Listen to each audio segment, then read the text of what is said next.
Let it snow, let it snow, let it snow.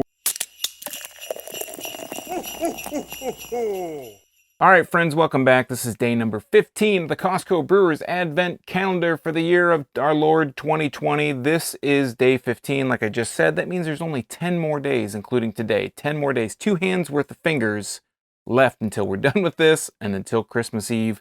So let's get it on. Let's get on with it. Day number 15, if you're following from home, is the second row from the bottom on the far left. So let's go ahead and lay this down and see what we got. I will tell you what, this case has gotten so much lighter. And today we are looking at something I can actually read, at least the title. It is Whitman. Whitman. Check it out. Yellow, green. 2 great colors in their own right. This is Whitman Land Shooter Specialton Brewery. Something about mild something Volbeer. And it's Urhel Unser Original. Unser Original, brewed after the Reinheitsgebot of 1516. Product of Germany. Oh, so one side, okay, well, it's really still not in English and German. It's mostly German with some English. They want me to feel a little bit better about myself. This one is actually a little bit different. The layout of all the stuff on here isn't the same as all these other cans have been. It has the multiple languages. This one actually says it's imported into the U.S. by International Distillers and Vintners Limited in Everett, Washington. It is 5.1% alcohol by volume, because I didn't mention that yet. And let's see where this is actually from. Brewed by Brassi par Prodata dalla Brewery C. Whitman, OHG, in Langas, Deutschland. Yeah, so Germany. So this has the expiration. Oh, can you guess what the expiration is on this one? I'll give you a second.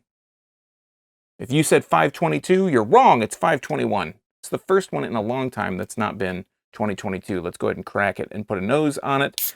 I'd like to take this time to thank my executive producers, Ryan Barry, Rob Santana, and Eric Latowski.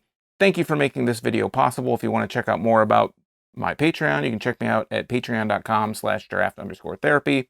And yeah, you can become a producer. So let's put a nose on this. I'm going to guess this is another lager. I'm going to go out on a limb. It has that lagery kind of aroma that I've become very used to in the last few days, couple weeks here. Pouring it is very light yellow. Collecting in the glass, very light yellow with a really nice white head. On yesterday's video, Dave V asked if the box says anything about it being, Bavarian purity law. Again, I'm not going to butcher that German word because I just have no idea how to pronounce it. There is nothing on this. So there are different beers that we've encountered that have not been Bavarian purity law. But looking at this pour, that's a really nice pour. Color-wise, at least. We got about 2.5 fingers worth of head. Really nice white, brilliant white head. Very dense bubbles. Just a really nice looking glass of beer. If you take a look at that, that is pretty clear. You can probably see, well, you can see my face a little bit through here. Not too much. You can see my fingers. You can see some stuff. So there is a little bit of sediment, a little bit of floaties in there, but it's pretty clear otherwise. It's not totally filtered, but it's pretty close. And that's just a really nice kind of pour. You see the bubbles kind of rising up. Good carbonation. Let's put a nose on the glass. Getting a nice, sweet, full-bodied kind of aroma. Getting a little bit of a straw, hay kind of aroma. Maybe a little bit of, definitely straw. Getting a big time. Like sometimes when I say straw, this is the embodiment of straw. Hardcore straw aroma here. So let's go ahead and try it out. Cheers.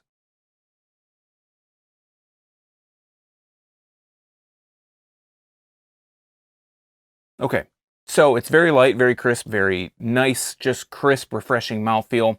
I'm getting a lot of sweetness, a bit of a honey sweetness, a bit of that straw, that hay characteristic comes through.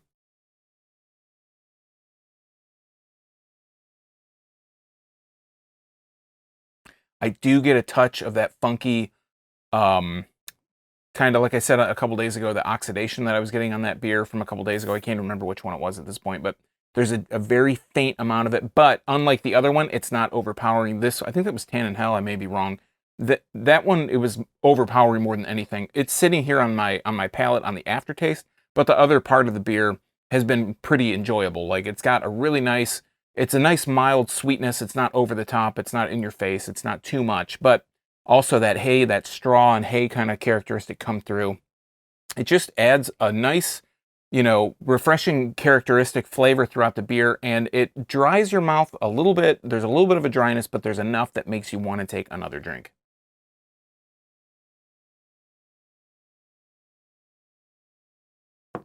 And as I'm taking subsequent drinks now, that little bit of metallic / oxidation kind of flavor has really faded out. I'm not picking up on that now. I'm getting more of like a lagery kind of, a lager kind of aftertaste. And it's really just a pretty enjoyable beer, and you know, strike a little bit of that kind of metallic stuff off of it, and this would have been a really good, I mean, it's still a pretty good beer. This is a good surprise. Something after a long day, after a nice workout, after something like that. It's a really nice, refreshing beer. Again, this was Whitman Landshooter Specialization Brewery, Urhel Unser Original. This was 5.1% alcohol by volume, and this has been day 15. So come back tomorrow for day 16 when we just have 9 more days. 9 more days of this. That's how math works, I've been told. So until next time, thanks for watching. Thanks for stopping by. Remember, my name is Sean. Thanks for watching. Remember, drink craft beer, support your local breweries, and most importantly, don't forget to treat yourself to a little draft therapy. Thanks for watching, everybody. Cheers.